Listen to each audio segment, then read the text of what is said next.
도널드 트럼프 미국 대통령이 북핵 문제 해결에 대화는 답이 아니라며 강경 대응을 시사한 가운데 미국 내에서는 군사 옵션보다는 북한과의 위험한 거래가 더 우려된다는 분석이 나오고 있습니다. 네, 북한의 핵 보유 인정과 한미 군사훈련 축소 가능성 등을 우려하는 건데요. 워싱턴 현지 연결해 보겠습니다. 윤석희 특파원. 네, 워싱턴 DC입니다. 네, 일반적인 전망과는 다소 다른 시각인데요. 뉴욕타임스의 보도라고요. 네, 그렇습니다. 미국 뉴욕타임스는 현지 시간으로 31일 트럼프 대통령이 북한의 미사일 도발에 군사 옵션보다는 위험한 거래에 나설 가능성이 있다고 보도했습니다. 뉴욕타임스는 트럼프 대통령과 김정은의 대화는 북한의 핵보유 지위를 인정하거나 한미 군사훈련 축소하는 문을 열 가능성이 있다고 관측했습니다. 그러면서 한국과 일본, 즉 미국과 한국, 미국과 일본의 동맹을 갈라놓을 것이라고 우려했습니다. 이는 북한에 대한 군사적 옵션이 현실적인 대안이 되지 못한다는 판단과 함께 트럼프 대통령이 자칫 북한의 협상에 말려들 수 있다는 우려가 깔린 것으로 풀이됩니다. 오바마 행정부에서 국무부 차관보를 지낸 데니얼 러셀은 북한이 얻어내려고 하는 것은 긴장을 최고조로 끌어올린 뒤 평화협정으로 전환하려는 것이라며 이는 거대한 덫이라고 말했습니다.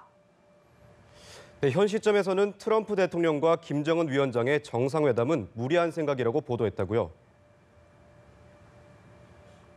네, 북한이 미국과의 대화에 관심이 있더라도 북한에 억류됐다 식물인간 상태로 풀려나 결국 사망한 오토 원비어 사건과 북한의 계속되는 도발로 트럼프 대통령으로서는 정치적으로 김정은과의 정상회담을 받아들이기 어려울 것이라는 설명인데요. 뉴욕타임스는 자신을 훌륭한 협상가로 생각한 빌 클린턴 전 대통령처럼 트럼프 대통령도 똑같은 생각을 할 수 있다는 우려도 전달했습니다.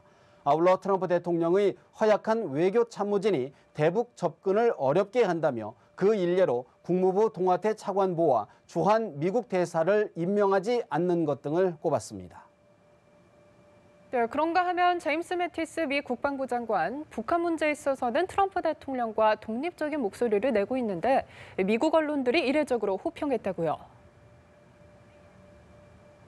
네, 미국 워싱턴 포스트의 보도인데요. 워싱턴 포스트는 일면에 실은 기사에서 매티스는 보스를 자극하지 않고 독립적인 태도를 유지한다며 이례적으로 호평했습니다.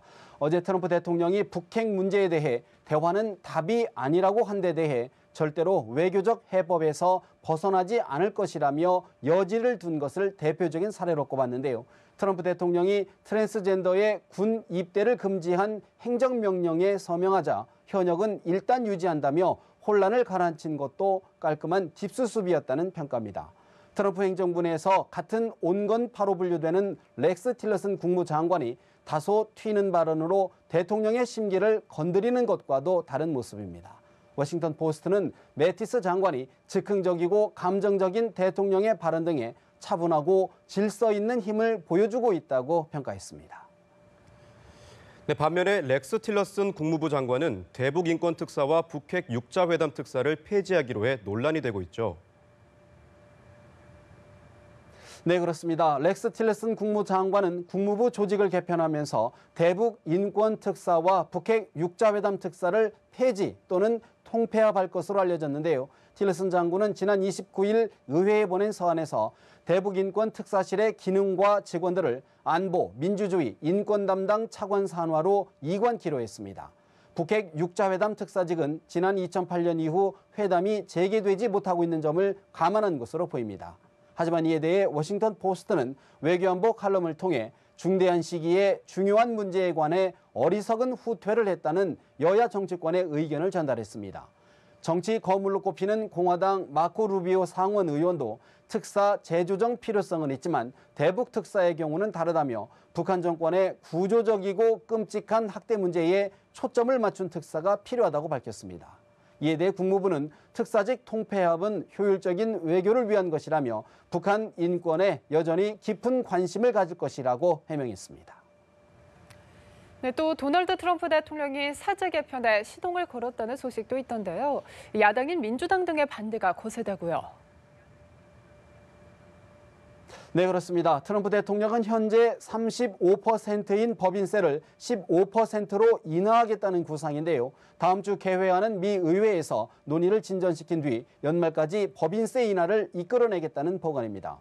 트럼프 대통령은 현지 시간으로 30일 미주리주 스프링필드에서 열린 집회에서 법인세율 인하를 통해 일자리를 지키고 만들 수 있다며 의회를 압박했습니다. 하지만 야당인 민주당은 이번 법인세를 인하하면 부동산 재벌인 트럼프 대통령부터 큰 수혜를 볼 것이라며 반대하고 있습니다. 또 대규모 감세는 가뜩이나 한계 상황에 달한 재정에 큰 부담을 줄 것이라고 보고 있습니다. 특히 이번 세제 개편에 대해 백악관과 공화당 지도부 간의 합의도 이루어지지 않았는데요. 미 정가에서는 감세 수준이 당 초안보다 후퇴하는 선에서 합의가 이루어질 것이란 전망이 많습니다. 지금까지 워싱턴에서 전해드렸습니다.